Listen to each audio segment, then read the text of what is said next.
Let's go ahead and get started here. Pete, if you want to go ahead and share your screen. So I Absolutely. wanted to do a little bit of a background. I know different folks have different levels of understanding of actually the physiology of recovery.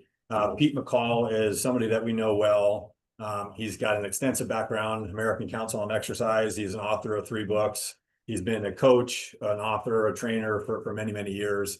So we asked Pete to give us a little bit more of the evolution of recovery, why recovery is important now, and a little bit more of the background on the exercise physiology, and then how recovery helps and different layers that you may want to be thinking about in your clubs as well. So about a 30-minute overview. We'll do quite a bit of Q&A at the end, but please, we'd like to make this interactive. Is there anything that you have questions for him along the way? So with that, I'll let you take it over. Thanks, Pete.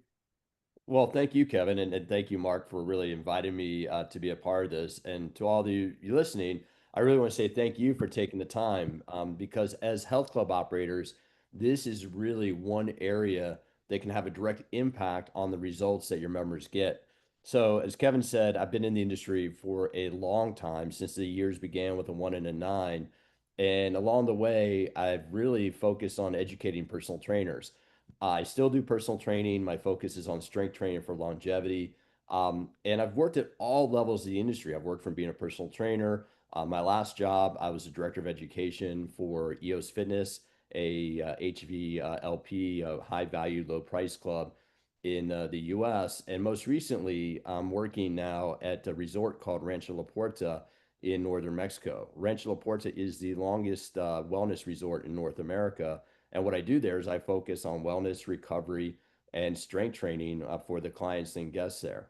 So the bottom line is throughout my career, I've really focused on understanding the science so that I can help my clients get the results they're looking for. Then as an educator, I've really tried to focus on helping other personal trainers do the same thing, apply the science so they learn how to make changes in their clients' bodies. And I took all of the information that, the years, as Kevin said, I worked for the American Council on Exercise for a number of years, and I've also worked with NASM, the National Academy of Sports Medicine. I'm one of the few people who's written textbook chapters for both of the major certifying bodies. And what happened years ago, and this is the story of how I got interested in recovery. First, as a rugby player in the late 90s and 2000s, I played very competitive men's club rugby. I was at the highest level here in the States, the Super League. And it really was recovery was a large component of what we did. We understood that we train hard and we had to recover, be ready for training. As CrossFit and high intensity training became more popular in the late 2000s, I was working at the American Council on Exercise and saw that everybody was talking about the need for high intensity exercise, but no one was talking about what to do after. So, starting in 2011, I believe, so about 14 years ago, in 2011, I started teaching a workshop called Training the Forgotten Programming Variable. And since then, so for the last 14, 15 years, I've really been following the science and following the published literature on recovery to see how can we use it to really maximize our results and really get the advantages we want. So that's what I'm going to share with you today is basically our current understanding of the science and how we can apply that to really make sure that the members that come into our gyms are getting what they want, which is changing their life, right? Anybody who walks through the door of a gym wants the same thing. They want results. And recovery is one of the things that can really drive those results and make sure that people are getting what they're going to the gym for. So first, let's take a look at the purpose of exercise. Right now, while you're watching this, you're probably in a state of rest. This is what we call homeostasis. This is our resting metabolic rate. Right now, our body is not doing much work, so we're at a relatively baseline. Our heart rate is relatively level. Our respiratory rate is relatively level. As soon as we experience stress, now this could be stress from your boss telling you, "Hey, we got to hit this number. We got to get this done." That's going to elevate your hormones, your cortisol, your stress hormones. It could elevate your heart rate. That's one level of stress. And exercise is what we have to recognize.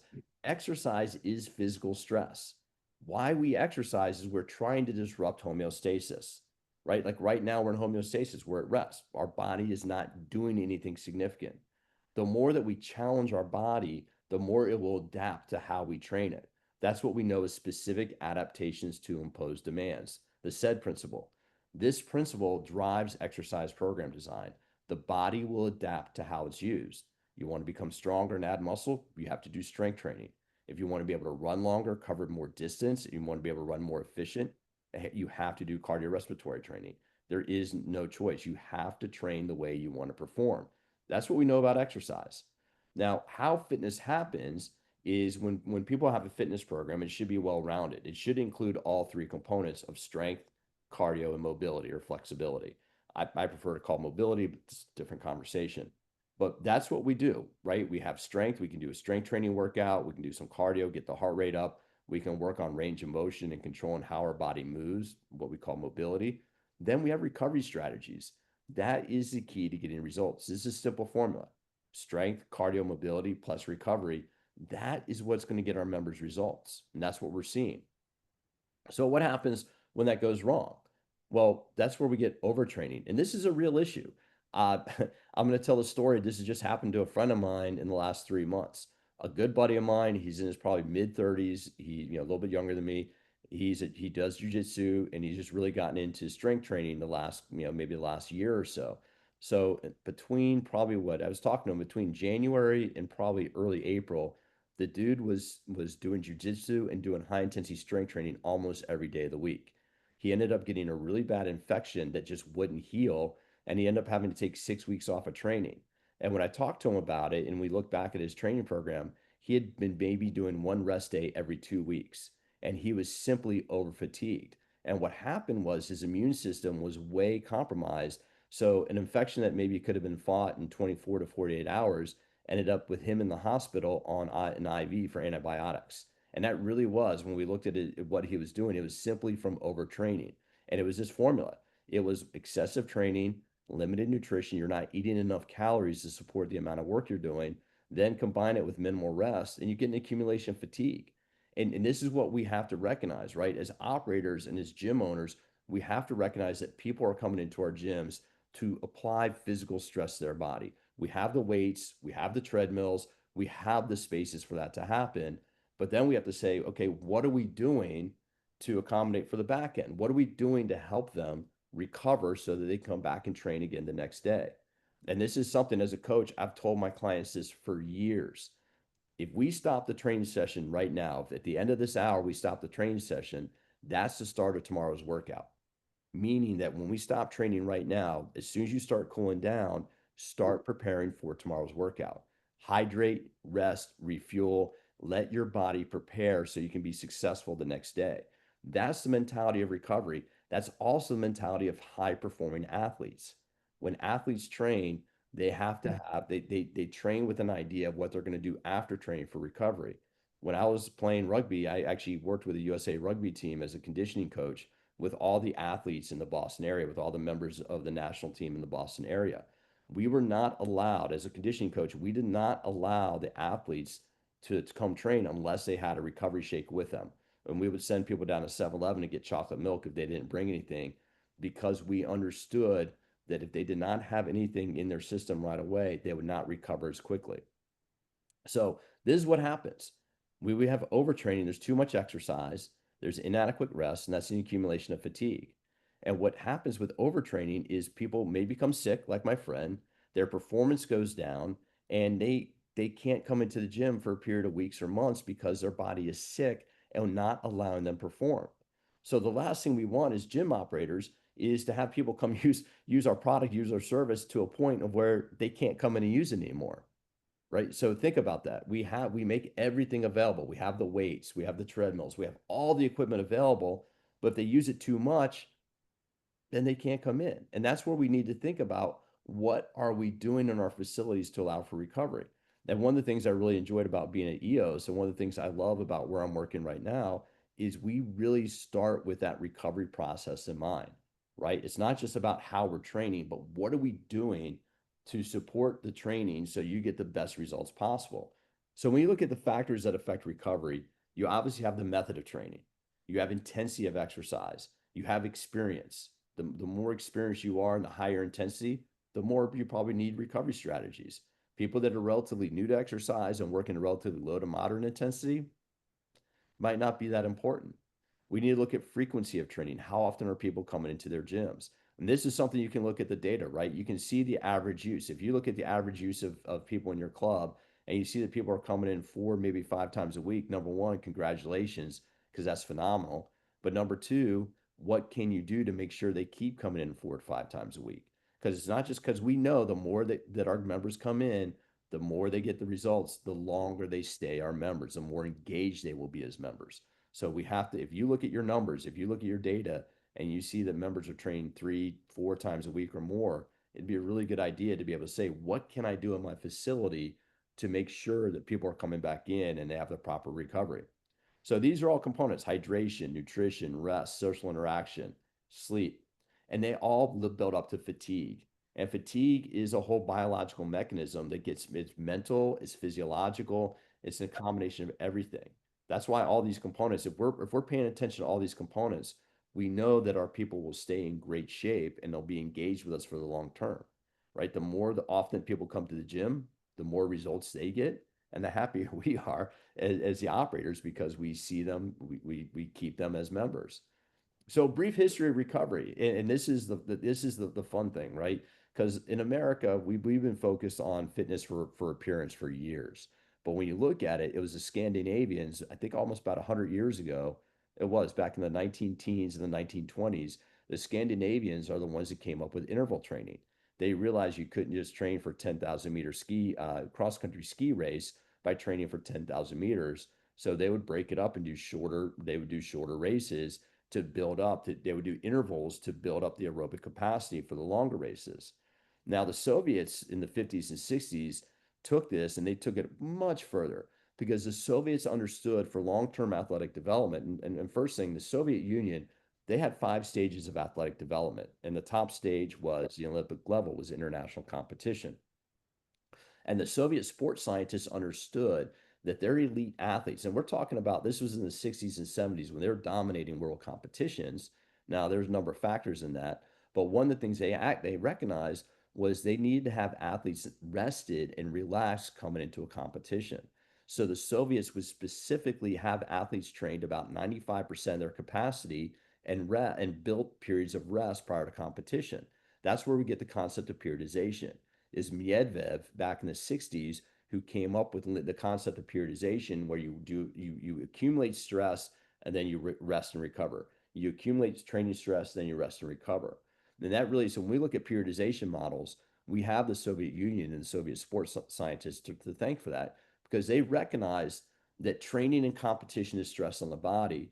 But in order for the body to be prepared for that, there needs to be periods of rest and relaxation. And here's the thing, mental training, in order for their athletes to perform at the highest level. Now, what the Soviets also realized was if you give exogenous androgens like extra testosterone, you can help athletes recover quicker. That's a whole different side. That's a whole different side conversation. But that's where the concept of anabolic steroids and performance enhancing drugs came in, is because the Soviets realized that by giving their athletes extra hormones like testosterone and growth hormone, it helped them recover quicker. And that's where we got performance enhancing drugs. So let's fast forward to today. Recent history here in the United States, we can look at professional athletes. Tom Brady performed at the highest level of athletic competition until he was 44 or 45 years old. LeBron James is still successful in the NBA at the age of 40. Each of these athletes have made their recovery practices a focus of their career. From my understanding about Tom, when he was competing, when he was playing in the NFL, he slept in a room that did not have any electricity because he did not want the EMF, the electromagnetic frequencies, to interfere with his body, to interfere with the cellular processes of his body. That's how detailed he got. He went into the science of nutrition, he went into the training, because he understood that it wasn't just his training program, but it was how he rested and how he allowed training to adapt to his body that got him the best results. And we can see this, across the scope of professional athletics. Now in the NBA, they have something called load management. NBA athletes will play 3 or 4 games a week, but athletes are taking 1 game a week off or 2 games a week off to allow their body to fully rest and be prepared. So this has been we've understood, sports scientists and exercise physiologists for more than 100 years have understood the body cannot always perform at the highest level of intensity. Yet, many people who come into the gym, that's their mindset. They come in, they think it's all or nothing. I need to do it all now, and I need to be fatigued with every workout. That's what we can do by having recovery options in our gym. We get people thinking like professional athletes, meaning I don't need to train at the highest level every day, and having a little bit of rest is not a bad thing. So let's look at a few different types of recovery. And now the thing to pay attention to too is recovery ties directly into longevity. And longevity is a huge trend right now in the fitness industry in the United States because obviously we have a huge population of baby boomers who are in their 60s and 70s. These people are coming into the gym, and what we've seen, and this is a fascinating thing, because the fitness industry was not a thing until the 1970s. We did not have commercial gyms in the United States until the 1970s. So what we have right now is we have a population of people in their 60s and 70s who've been working out since the 1970s who have much better health than many other people in the population because they have more muscle and they've been training throughout their lifespan. So recovery ties directly into longevity. If you're looking at how can you do longevity programming in your gym, keep in mind that recovery is a very important component of your members who might be over the age of 50 who still want to train hard, maintain high levels of muscle mass, and use exercise to control the aging process. So we can really tie these two trends together because recovery supports longevity, and longevity really relies on proper recovery from training to have the adaptations that can last for the long term. Now let's look at immediate and long-term recovery. Immediate recovery is the rest between sets.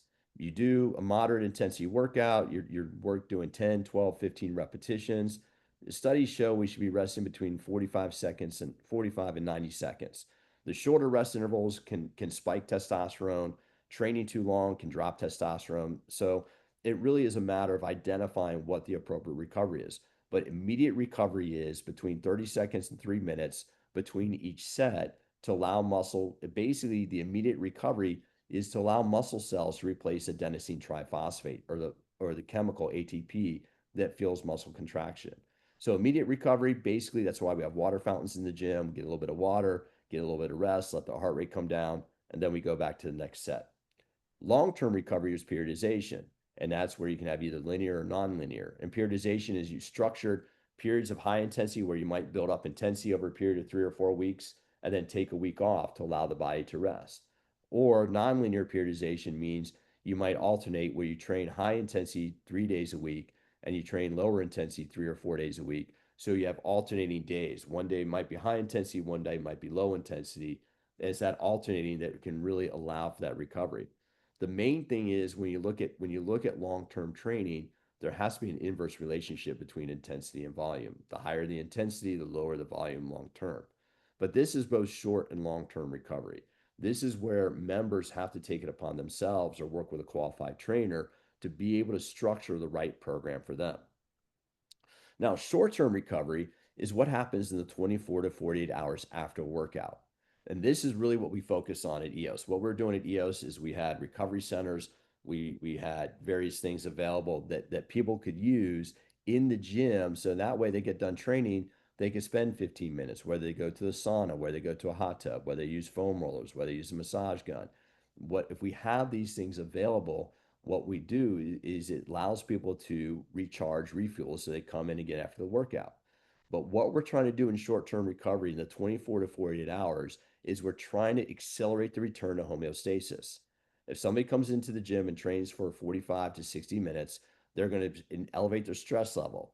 Now, the sooner they can return to homeostasis, the sooner they'll be able to train the next day. So when it comes to short-term recovery, what we want to do is replace muscle glycogen. We want to replace the energy in the muscle cell. We need to rehydrate. Muscles and blood are about 70% water. So if our hydration goes down, performance goes down. We need to allow tissues to damage tissues because strength training, what we're doing is we're damaging the muscle tissues. We're damaging the muscle fibers. They need time to repair. That's what we do during sleep. When we sleep, our body will produce growth hormone and testosterone in part to help repair damaged muscle fibers from a workout. Also, what we want to do is allow our nervous system, right? If we train at a high intensity, we're stressing the nervous system. So during that 24 or 48 hours after that workout, we need things like what it could be meditation, it could be a nap, whatever it is to allow the nervous system to reset. So this is where gyms can have an immediate impact on their clients' long-term success. is having resources available for what clients and members can do in the short term when they get done with a workout. I love being able to be in a gym and know that, okay, I get done training, I can hop in a sauna, I can do a little foam rolling, I can do a little mobility work, and that is where recovery comes in. That is the fact of what people want. So we have 4 R's when it comes to 4R recovery. And this is pretty universal. You'll hear people talk. You'll hear different experts in the field talk about this. I'm not the only one, but the 4 R's of recovery are rehydrate. We have to hydrate the muscle tissue. We have to hydrate to keep the blood levels up. Blood delivers blood delivers nutrients and oxygen to the working muscles. So if our hydration goes down, it affects how our muscles can function. We need nutrition, we need carbohydrates, we need protein, and we need fat. Fat promotes testosterone. So we're eating healthy fat, we're promoting testosterone in our body. Testosterone helps muscles repair quicker. Even women will produce some testosterone, but at a much lower ratio than men. But nutrition is key for supporting that recovery process. Then we get to repair. Repair refers to the actual physical structures of muscle and tissues. And rest is where we get sleep and time off. So one way, and I got this from Dr. Brandon Marcello, what we want to think about is not that our members are overtrained, but that they're under recovered. And as a facility operator, we can take that responsibility to say, hey, what can I do to give my members more resources so they can recover the proper way? Because when you look at it, this is where, like in the United States, I use Tom Brady, use LeBron James, but I guarantee you that your members are fans of, they're fans of professional athletes, they're fans of professional sports. And if they're tracking, if they're a rabid fan of their favorite football club, they're probably pretty familiar with how their favorite athletes are recovering. So when you look at top level football over in Europe, you have what 30 something matches in league, you can have cups, you can have Champions League, you can have internationals. The top level soccer athletes are playing up to 60 matches in a calendar year. And you may have heard this has hit the news. I've seen some when I was doing the research for this, I've seen some of the news stories about top soccer stars speaking up about the number of international competitions. Well, the same recovery protocols used by these athletes, used by these elite athletes, can be used by your members and clients to be able to make sure they get the adaptations they want. So I say this because if it's good enough for an athlete making tens of millions of euros a year, then it's good enough for our clients who might just be a stressed housewife who just wants to be more present for her family. And when we look at this, we first have to understand that we have to understand what intensity our clients and members are training at. When you look at a professional athlete, they're training at moderate to high intensity most of the time. Now, the lower and moderate intensity exercise workouts, there's not really a need for much recovery. If you're doing a workout where you're not getting out of breath, you're not really stressing yourself that much, just regular nutrition, hydration, and good night's sleep is all the recovery that we need. But when you look down at the bottom of the screen at the highest level of intensity, that's where we need. When people are out of breath, when people are sweating hard, when people are working really hard, that's where they need the recovery. And now to use European football again, what I love about reading about how they train is European football players, we haven't adopted this in the States yet. They have a heart rate monitor, they have an accelerometer on there, a GPS accelerometer. So if I'm a strength coach for a European football club, I'm watching my athletes move on the pitch. I'm watching their heart rate. I'm seeing them recover in real time, and I'm also tracking how far they're running. So if I see that Messi has already run, 7,000 meters in a match and we got 15 minutes left and he might be getting fatigued, I can pull Messi out and put someone in a fresh set of legs and we can, maintain the pace for the match. So this is how scientific recovery is getting at the highest levels. Now, we might not put that in our clubs, but understand that recovery mitigates stress. So you might have people come to your gyms that don't even work out. They're coming there to use the sauna or the hot tub or maybe use the recovery protocols because they understand they feel better. Like I had a friend that opened a recovery studio in New York City maybe 5 or 6 years ago. It got closed. Yeah, he opened it before the pandemic because he closed it during the pandemic. But he had a full recovery studio in New York City, and he told me that about 40% of his clients they weren't even athletes. They were from the financial industry. They were hedge fund executives, they were traders, they were people that lived on stress, and they came to his recovery studio because they helped lower their overall stress levels. So recovery is not only good for athletes or for people who are very active, But if your gym, if your facility caters to a lot of executives, if your facility caters to a lot of high performing individuals, they have a lot of stress in their lives. And recovery can help mitigate and reduce that stress. So it's not just athletic training, it's not just sports performance, but recovery protocols can help reduce stress from life. So let's look at what some of these protocols are. There's rehydration. And this is something we're coming into the summer months. This is something I really, really encourage people to do during the summer months. If you're going out for a long ride, a long bike ride, a long run, or a long hike, weigh yourself before and weigh yourself after, then drink about a half liter of water for every kilogram lost, right? And that really is, that's where we want to, pay attention to it. This is how we can monitor that. That's just a little measure for rehydration.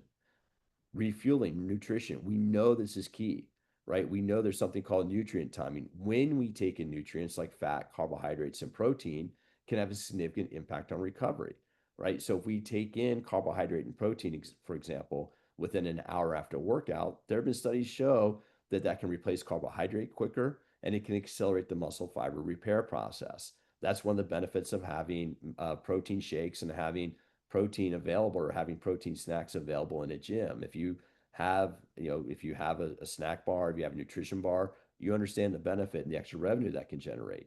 But really, the science is pretty consistent on this. That for recovery, we need nutrition, we need carbohydrates, we need protein and fat in order to support the growth and the training. So one of the things that I think there's the biggest opportunity in the industry is for us to focus on repairing tissues. That's muscle tissue, that's connective tissue, specifically fascia and tendons. A lot of our clients don't really think about fascia and the connective tissue that really help mitigate and send forces throughout the body. But that is critical because we're not doing tissue repair, then we are not going to be getting the optimal recovery. So tissue repair can include cold exposure, what we call cryotherapy. It can include massage, vibration, foam rolling, low intensity movement, compression clothing, infrared sauna, red light therapy. What all these do is help promote how the body repairs. What they do is they promote a return to homeostasis. All these methodology, everything you see there on the screen promotes circulation and blood flow. One of the main things that we're trying to do during recovery is we're trying to increase circulation so that old metabolic byproduct gets shipped out of the muscle tissue and we get new oxygen and nutrients into the tissue. That's the goal during the recovery process. Metabolic byproducts out, new recovery tissue in. Is there a question or? All right, just yeah, somebody came on. Thank you. So one of the main things is like, for example, compression clothing. If people are training for like a race, a long race, or a run, or soccer football players, compression clothing, wearing compression clothing at night, either pants or tops, improves venous return. The compression around the muscle tissue increases circulation. So there's been some really compelling studies that show compression clothing can really help promote the recovery process by promoting circulation. Now, another way to do this is massage, right? What massage does is repair mechanical tension. It promotes circulation. What that does is remove metabolic byproduct. When we do high intensity training, when you experience muscle burning, what you're doing is you're breaking down carbohydrate faster and you're getting accumulation of hydrogen ions. For years, we've identified that as lactic acid, which is somewhat true because lactic acid does increase. But really, that burning sensation from exercise, specifically anaerobic exercise, is hydrogen ions. And so, one of the things that massage does is remove the metabolites out of the muscle tissue and allow new oxygen to come back in. And I put a link to a study down below because there's a lot of really good research showing that massage therapy is a great way to help promote overall recovery and muscle performance. Cryotherapy is another one, and I know this has gotten a lot of coverage the last few years. And this is really another area that's showing some significant improvements, not only for recovery, but for promoting longevity. So when you get cold exposure, what happens is all your blood rushes into center mass to protect the organs. That's going to over-oxygenate and help the blood receive more oxygen to keep the organs working. Then when you get out of the cold exposure, all that oxygenated blood goes out into your distal extremities and helps bring new oxygen to the tissues for repair. That's why if you've ever gotten out of an ice bath, or you've ever done a cryo chamber, and you feel that buzzing sensation, feel that tingling afterwards, that's all the blood returning to the extremities. Again, what cryotherapy does is promote a rapid return to homeostasis. Now, for tissue repair, we have infrared sauna and red light therapy. The infrared spectrum does a phenomenal job of warming up the tissue to improve circulation without overheating the body. If you've ever experienced the sauna, infrared sauna, you can feel how this makes a significant impact. What it does is promote new cells for repair. And that's one of the most important things about strength training is strength training really promotes the production of new cells and tissues, and that's why we need the rest period after strength training to make it to make things function. So finally, and this is really not something that we do in our facilities yet, but I think there might be a way to do this, is because sleep is the ultimate form of recovery.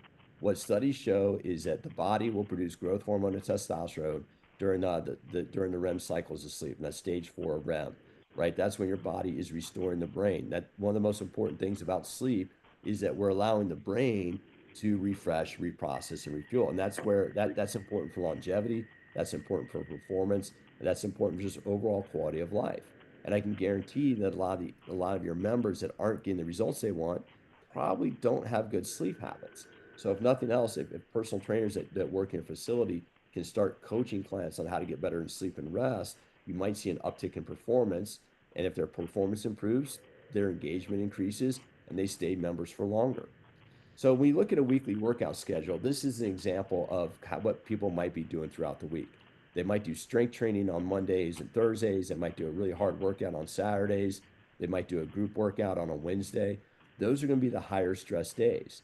So if you have people, and again, this is where you can look at the data. You can look at class counts. You can look at member usage.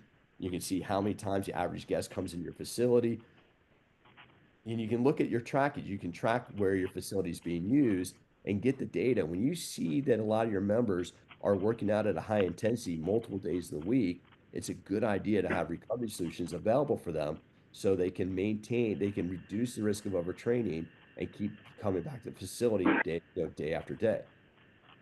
So considerations, if I were open a facility, I'd want to make sure I offer the complete fitness experience from warm up to training to cool down and recovery. Because I can guarantee you that many of your members, if they're coming in, they're working out, they're following athletes, they're following bodybuilders, they're following influencers on social media, and they're hearing about the benefits of recovery protocols. So it'd be a great idea to provide those solutions and have those solutions available in a facility. So programming for recovery really comes down to access. Is it available? Ease of use. How easy is it to use? What do I need to know in order to be able to use this properly? And does it provide a positive user experience? Meaning if I can easily access it, if it's easy for me to use and I use it more frequently, that's going to be a benefit. That's going to be a positive experience. And if I know that I can use recovery protocol in a gym after a hard workout, I'm probably gonna come back to that gym more often. Or for your members, I guarantee you have members doing this. One of my favorite workouts of the week is to go on Saturdays. I'll do a foam rolling workout, and then I'll alternate between sitting in a hot tub and sitting in a sauna before taking a cold shower. Not that pleasant, but I know that's the way to really kind of to de-stress and stimulate the overall recovery process. So with that, now I want to open up for any questions or any comments you might have about how maybe you're using this in your facilities. Hey, Pete, this is Kevin. You may have touched on it a little bit. Can you give a little bit more context? I know it's different in different areas of the world, but the user awareness and demand for recovery, maybe compared to 5, 10 years ago. Can you give a little bit more context around how much more people are aware about different recovery and why it's important right now relative to 5, 10 years ago? Oh yeah, no, that's a great question. So there is a lot more awareness to this because of social media and because you have people posting, at least in the States and some of the feeds I follow, you have people posting specifically what they're doing for recovery. And you give an example of this, like just at the local at the trade shows. If you look at what the Health and Fitness, formerly IHRSA trade show was this year, I'd say probably 40% of the trade show focused on recovery products, whereas 5 to 10 years ago, there were maybe 10, 15% of the trade show focused on recovery. Now, probably 40 to 50% of the trade show, 40 to 50% of the booths had some kind of recovery protocol there. And you are getting people coming into gyms asking about what do you do for recovery. We're seeing that from members at all age groups, from older, younger, from Gen Z to millennials to boomers. People are more aware of the fact that they need to de-stress and need to have recovery protocol. That could be an influence from social media. It could be an influence from top athletes, or this is, I heard a great interview a couple of years ago from the lead singer of Metallica, and lead singer of Metallica, a heavy metal band, talked about they travel, the band now travels with massage therapists, a chiropractor, and a chef, so that way when they get done with the show, they go into recovery. They're, they get done with a heavy metal show, they're getting a massage, they're having a good meal instead of going out and partying all night long like they did in their 20s. So that is what we're seeing is recovery is crossing barriers to all aspects and people understanding the benefits of it. Great context. Thank you. Can I ask a question, Pete? Sure. Where do you stand on supplements like NAD plus and in as far as recovery goes? Did you hear that okay, Pete? No, could you repeat that? The question was, where do you stand on supplements and any context around supplements in clubs, especially like NAD plus, just any general thoughts on supplements in terms of recovery as well? Oh, yeah. No, that's a great question. I love that question. So with the questions on supplements, I'm a huge proponent of creatine and protein, right? The research on creatine monohydrate for supporting muscle growth goes back years. And now with the new research showing that creatine monohydrate is great for cognitive function, one of the things we did at EOS is we had supplements available in the gym specifically for this reason. We had a creatine product, we had protein products, and I really see that as creatine and protein, there's a lot of research on that. NAD plus, while in full disclosure, I take it myself. Really, there's not, for newer things like that, you have NAD plus, you have rapamycin, and you have a few other things that are relatively new, especially a lot of the peptides coming out. Those are still, there's not a lot of significant evidence on that. So that would be something I'd be a little bit more hesitant to offer in a facility. But when you look at supplements like creatine and protein, I really think that for companies, they should really look at how can we make that available? Because if people are coming to the gym, they're looking at you for the solutions. Why not have those solutions available to them right in the gym? It could definitely be an extra revenue stream for operators. So no, that's a great question because I'm a huge fan of creatine and protein, and that definitely falls into nutrition and how we use nutrients to really replace and rebuild the muscle tissue. Great question. Thanks.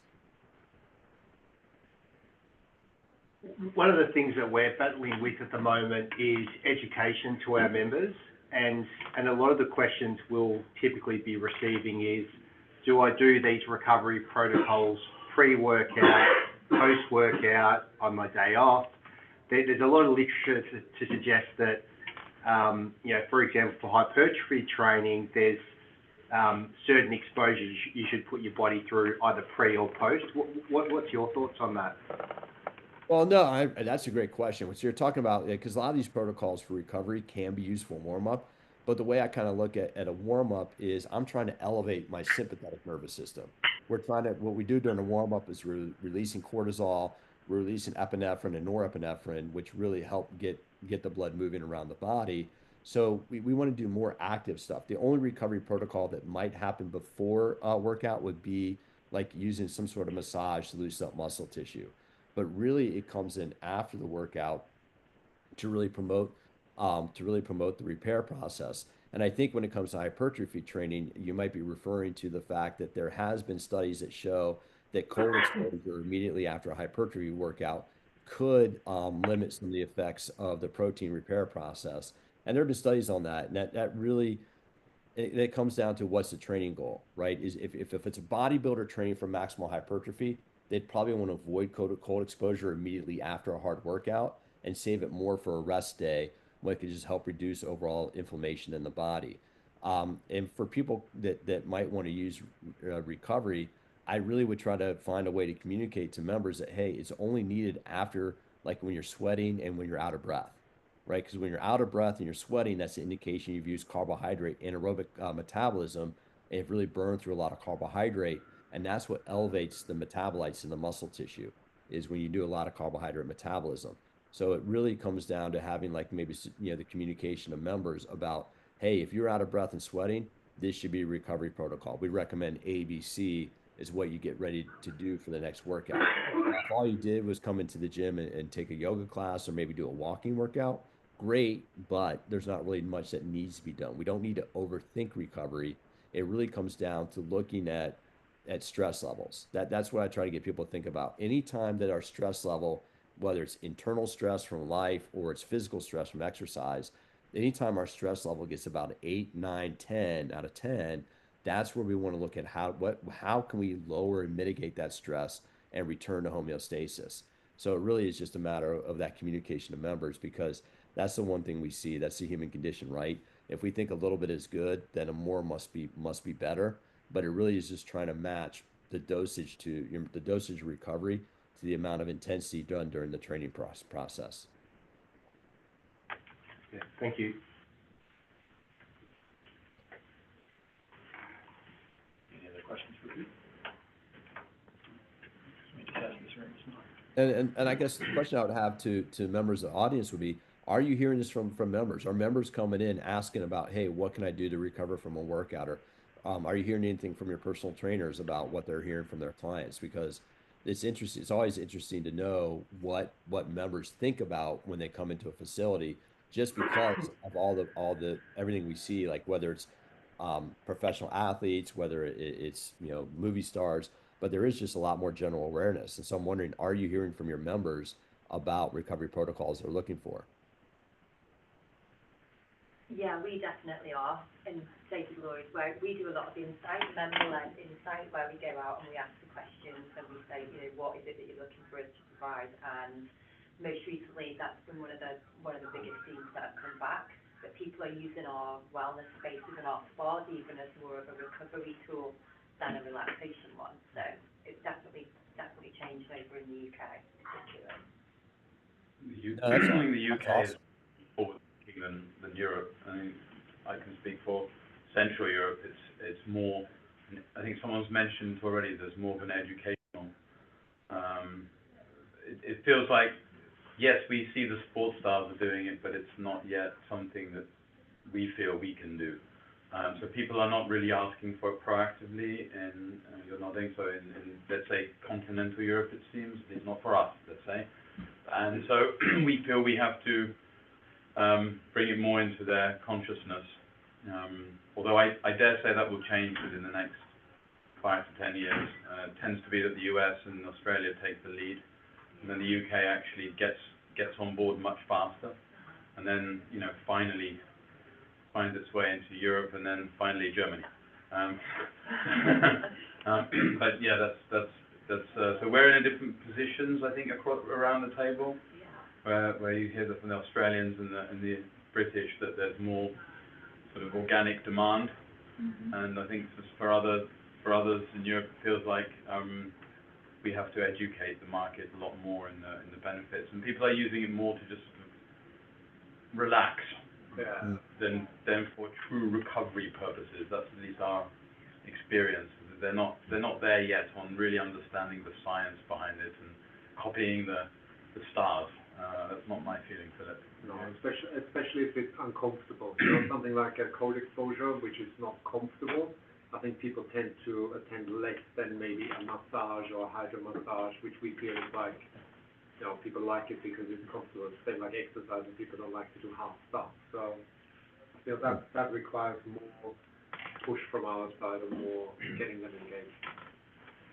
How about in Australia? What's the like there? Yeah, what's been really interesting for us is the 18 to 25-year-old age group really buying into the social aspect of wellness now, where 10, 15 years ago, that age group would typically go to the pub on a Friday or Saturday night and spend their money on alcohol.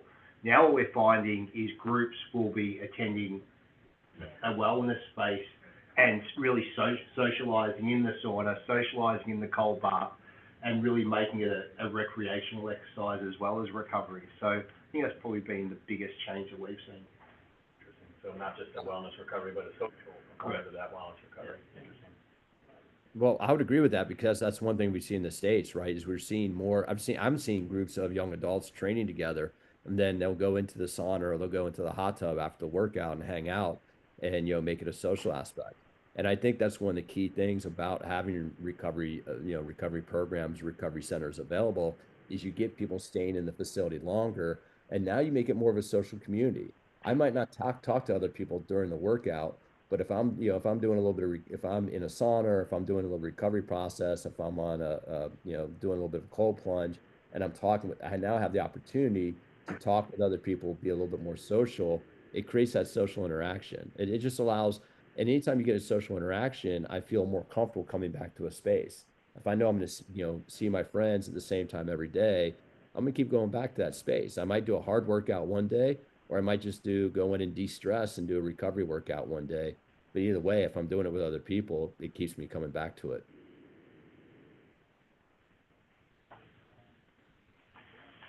Fantastic. Well, thank you very much, Pete. Unless there's any other questions, we'll go ahead and let you go. But thank you so much for the insight about exercise and homeostasis and recovery. So very, very helpful. Thank you. I appreciate it. Appreciate everybody for your time, and have a wonderful day. Thanks for your opportunity, Kevin, and take care. Thanks, Pete. Talk soon.